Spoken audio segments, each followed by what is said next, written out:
So I have to go to Houston, and I had to rent a car, and the only thing they had available in an EV was a Volvo EV. So right now I'm heading to Houston. I've got about 200 miles range, and I'll do a range test. It says we'll get to the charger with around 21%.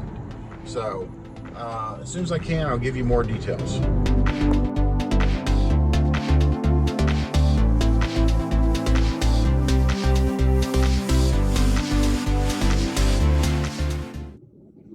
Okay, welcome back to another video. Like the intro said, I had to head to Houston. We were down a car. Actually, we were down two cars. And so I had to rent a car. And they didn't have any Teslas at Hertz, unfortunately. The cheapest car to rent that I felt like would fit me was a EV, a Polestar 2, I think they said, or equivalent. Well, their equivalent was this Volvo XC40, I think. I'll double check that and put it up in the video. But it's an EV. We picked it up with, well, I got home. It was right at 90%. And so it said it had right at 200-mile range. And so, well, that should be plenty to get to Houston. So what we're going to do is we took off from Round Rock. We're going down to Houston. It is routing. It originally routed me to Columbus, and I decided to change that and go to the EV Ghost station in Cypress, right off of Highway 290, in the Houston area. That's more of a direct route. I don't have to worry about, going down to Columbus and charging and all that. So, but yeah, so we'll keep track of the range. Right now we're at 70%, 150 miles of range, it's saying. And the one thing I've noticed is that this car only reduces range by 10 miles. So it's been like 200, 190, 180, 170, and now we're at 160, 150. So interesting. So I'll give you a more in-depth view of it when we stop to charge. Kind of backwards, but I was rushed for time.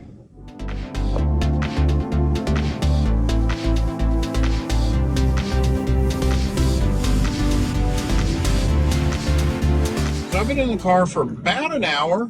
I'm kind of impressed. It's a nice little car.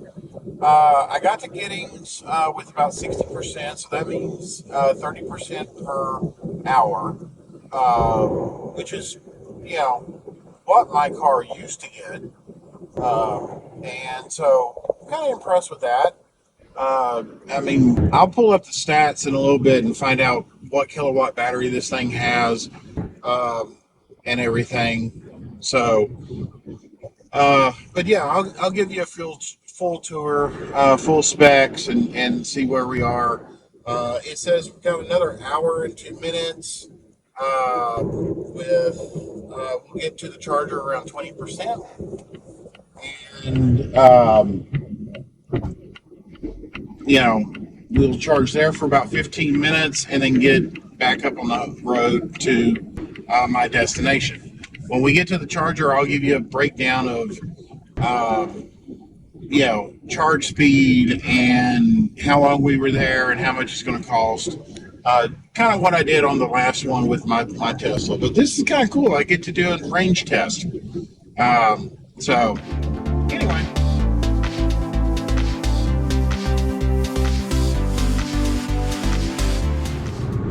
Okay, so we are right at the 2-hour mark.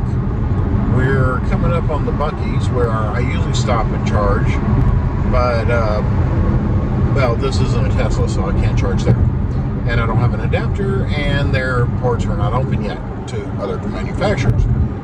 But so we are passing it, but it is saying that we got 29% left in the battery, which again correlates with that 30% per hour.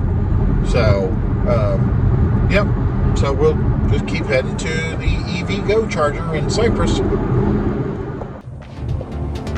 Take the exit towards Cypress Rose Hill Road, then merge onto Old Washington Road.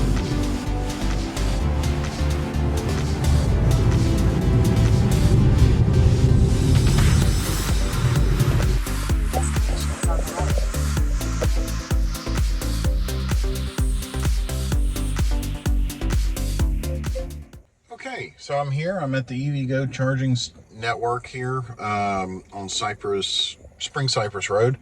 I've used this one before when I almost died on the Tesla. Different story, different day. Yeah, let's go ahead and get this charged, see how long it takes and what our charge range is, and maybe give you a little review of the car. Yeah, this is one of the things I don't like about not having my Tesla. Plug-in connector. Okay. So CCS. Okay. Pull that one out. Undo that. We're gonna plug in here. Okay. And now we're going to click on credit card.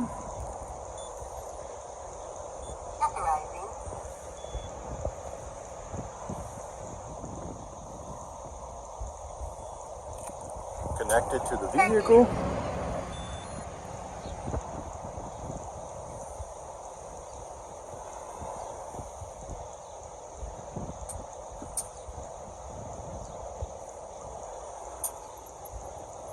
Yeah, it sounds like it's connecting. Oh, we got a green light. That's good. So let's take a quick look.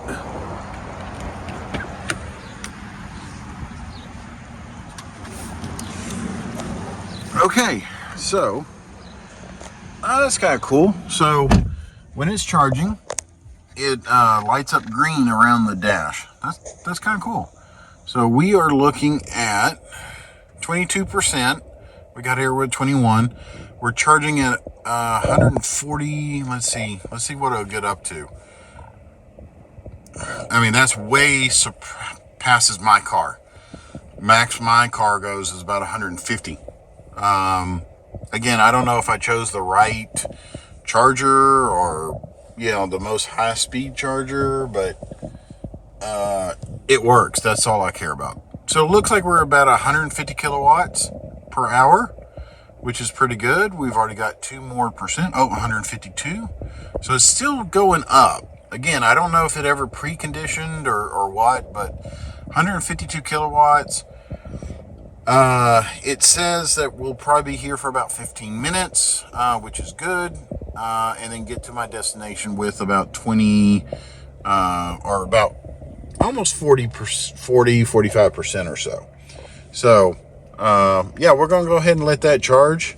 I want to go ahead and run into Kroger there, go use the restroom, and we'll see how long it takes to charge. Okay, so we have charged up to 60% charge. The trip said go all the way up to 48%, so we're good there. We're going to go ahead and unplug and look what our charge cost was. So remember, we started with about 21%.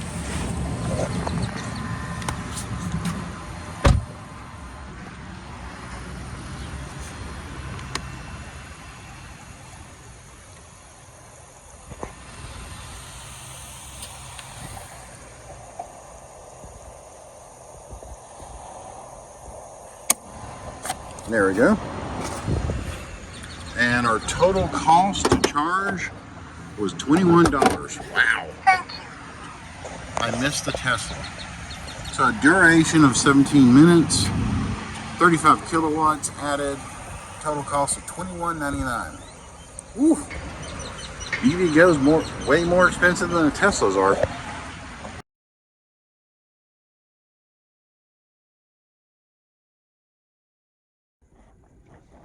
Okay, so we are on our way home. Right now it is showing here. I'll go ahead and flip this around. Okay, so it's showing 93% charge, 190 miles. If we go back to the GPS, we are looking at, let's go to, it's saying go down I-10, Columbus EV, Electrify America chargers. Let's go to route. So that route would take us down I-10, charging Columbus for 15 minutes, and then go up to home. So that's what we're going to do. I really want to do this route because I want to test out the Electrify America charger, see what the cost difference is compared to the EV Go that we used yesterday, and see if there's any difference in between the two. I'll try to charge about the same amount of time in order to do that.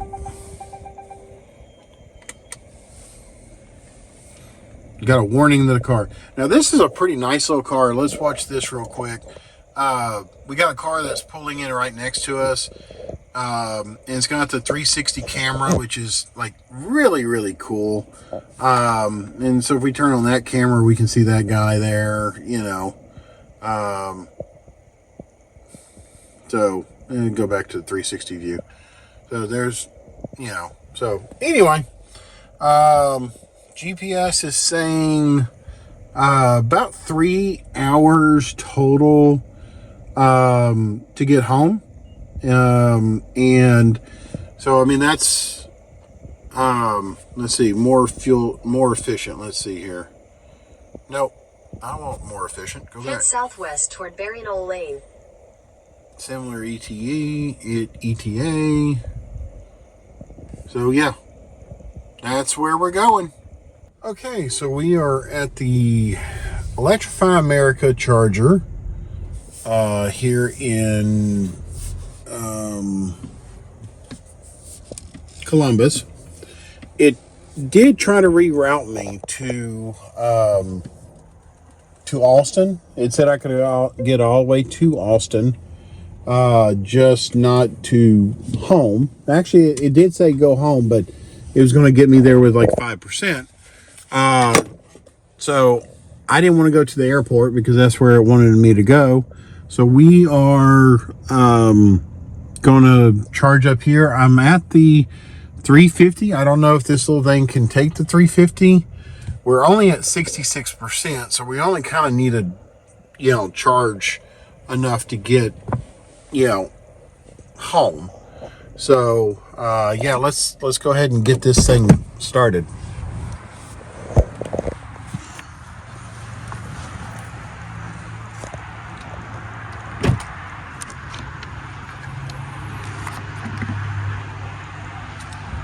Okay, plug in first. I'm gonna plug in first.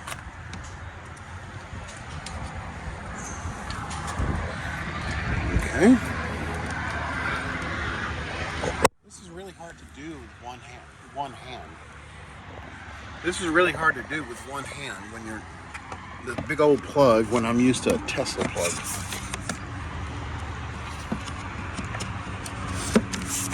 There we go.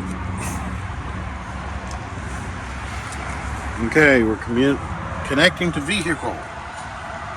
56 cents per kilowatt. Oh dear God.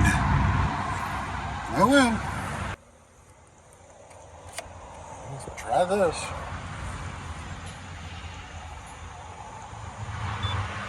Okay, success processing payment.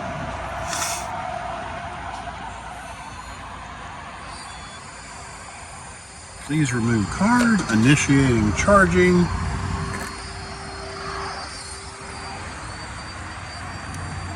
Still hadn't turned green yet.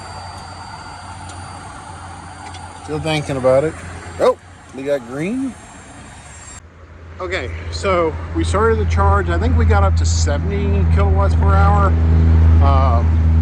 But I'm going to walk over here, get something to eat from Taco Bell, walk back, and I should be charged by then. So, but I tell you what, 56 or whatever is it, 51, 56 cents per kilowatt. I mean, I'm not going to complain about the 31 cents I pay from Tesla chargers anymore. About 13 minutes, 13 kilowatts at about $7.70. So not too bad. Okay, so we're at 81%.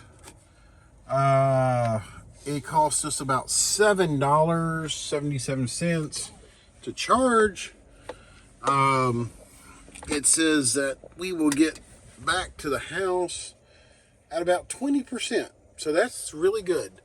Now I'll still have to go to the charger, in Round Rock to charge up to at least 80% because I got to return the car with at least 75, and I have no way to charge it at home.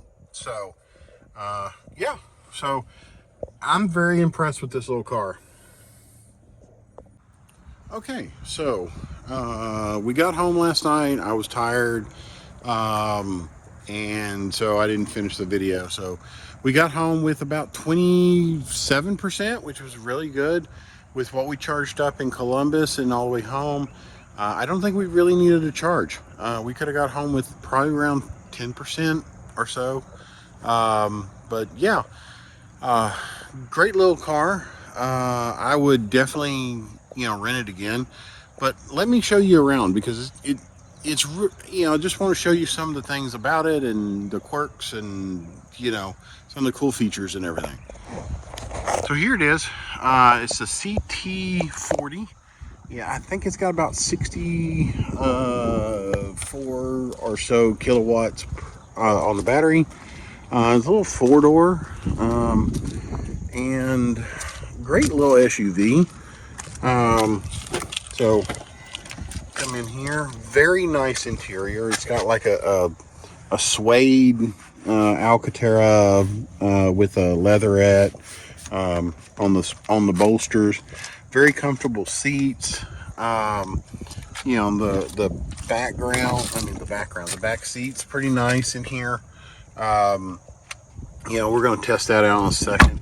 So I'm going to go ahead and get into it real quick and show you some of the features. Okay. Turn down the music. Okay. So there's no on-off button. There's no start. You can tell that, the original gasoline power car does. This one doesn't. You just get into it, press your foot on the brake, and go. So I'm going to adjust the seat to where I like it. Okay, we're going to come down just a little bit. It's got memory seats, buttons over here, 1 and 2, so you got 2 memory seats. You got your controls over here for the windows, mirrors right there. And here's the steering wheel. You got your cruise control buttons right here. These are the like the adaptive cruise control, how far you how close you are to the next car. Over here is like the media controls. This this volume up, volume down, next track or next station or whatever. The menu button for the car if it was on, which right now it's not. And go ahead and turn down the fan so we don't get a lot of fan noise. And so those work pretty good. Then the infotainment center here. I don't know what size screen this is. It's like the I would say a Tesla Mini screen here. It's vertical. Pretty good controls. You go through the main menu. You got YouTube and maps and CarPlay. And now it's a wired CarPlay. So I have not been able to do a wireless CarPlay. So so let's see here. We're gonna shift the car and drive. Okay.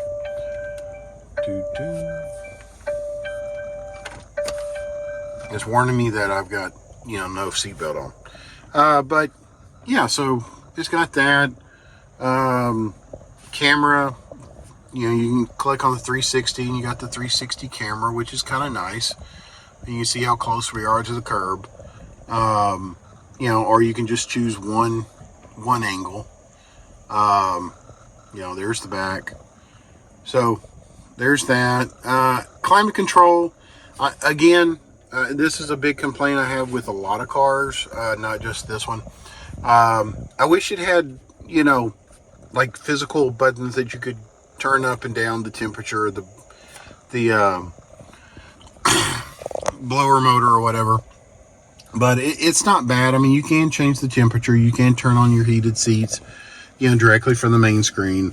But the, you know, the blower, you got to go into the menu. Again, not too detrimental. This button right here goes into, you know, kind of a grid view instead of like this stack right here. Down here you've got radio control. This is the volume button. This is the track. You know, your defrost buttons down there. Down there you've got a wireless charger. And then you've got two USB-C ports down there. One is for the CarPlay, and one's just to charge. We got cup holders here, some storage down here. Now, one of the things I do like, when you have your car plugged in, they have this little slot right here that you can slide your phone in and out of. And so you just put it right there, it sticks out, and you know,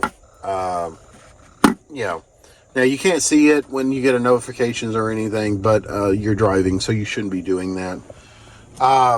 Another little cool feature about this car, these little panels that are like on the doors in there, those light up at night. So when the lights are on, there's like incandescent light underneath there, or a light strip or something behind that little placard, and it lights up. So you got that one on the door, that one, and then this one on the door here. It's just kind of a cool little thing. So yeah, to get it into drive, you press your foot on the brake, you press, you know, back, and it'll go into drive. Same thing, you push forward, go into reverse, and then press the little P for park. One of my biggest complaints about this car is that, you know, it seems a little laggy, the UI, and in pressing the park, there seems to be a little bit lag on it, but you know, overall not too bad. It does have like it does have like an autopilot type of system, where you can do, you know, lane keep or lane centering, you know, or just regular adaptive cruise control. You know, on the highway, on the interstate, it did fine on the adaptive cruise control or the autopilot type of, but on the byways, you know, not highways, you know, 4-lane divided highways where you got like a center, you know, cross through, it had problems with that. So to switch over from like autopilot to just adaptive cruise control, when you're in cruise control, you know, press these two buttons to kind of go back and forth between the two. Another complaint I had with it is, and this could just be because there could be a setting in there I didn't notice, but when you go into cruise control, it only lets you increase it by like 5 miles per hour. So it's like 70 miles, 75 miles, 80 miles. It doesn't let you do like an 84 or an 83 or anything like that. We live in Texas, so we got 80-mile-an-hour roads. So that's a little bit of a complaint. Another one, and I think I mentioned this on the range, it only gives you like in 10-mile increments. So the next increment, you're not going to see a 189 or a 186. You're going to see 180. So when it gets below that 180, it's going to get to 180. Again, not just a little complaint or whatever, but in the dash cluster, you've got your speedometer right here. You got your power usage over here, your regen and your power usage. And then the center screen is your GPS map. So, you can look at it here or you can look at it here, so that's pretty good. So let's jump in the back real quick. I'm in my comfortable driving position. Let's see how much room we've got.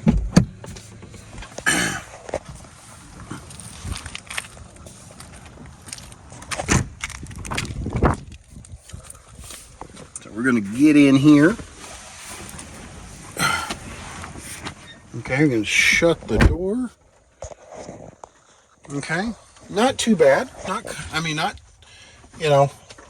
that seat is pretty much where I would sit. And, I've got pretty good leg room. Knees not hitting here. Now, if someone was taller and they had to go back, yeah, I guess you would have a little crunch right there, but, not too bad. It's a smaller SUV, so I'm not expecting like an Escalade or something like that. But you got charging ports down there. You got your own air conditioning, which is nice. You got cup holders right there. But yeah, same kind of material in the seats, like a suede, in the middle part, and some leather right there. Let's go right here.